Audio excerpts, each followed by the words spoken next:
औज़ुबिल्लाहिमिनश्शैतानिर्रजीम बिस्मिल्लाहिर्रहमानिर्रहीम। अस्सलाम वालेकुम व्यूअर्स, मैं उम्मीद करता हूँ आप खैरियत से होंगे। अल्लाह ताला आपको दुनिया जहान की हज़ारों नेमतें अता फरमाए। जो दुख दर्द तकलीफ़ें आपकी ज़िंदगी में हैं, अल्लाह ताला उनसे आपको महफूज रखे। इसी दुआ के साथ आज की वीडियो शुरू करते हैं जी। आज की वीडियो कुछ इस तरह है जी कि गंदम की कटाई जो हमने पिछले दिनों की थी वो आज उठाई है।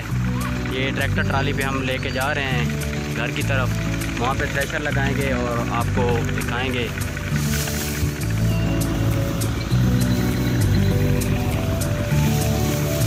गंदम की कटाई शुरू है जी हमारे गांव में। कुछ लोग लगे हुए हैं, कुछ ने काट ली है।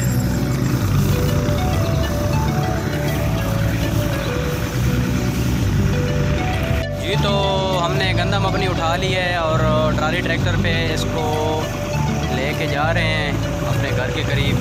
वहाँ पे निकालेंगे, दाने अलहदा करेंगे और भूसा अलहदा।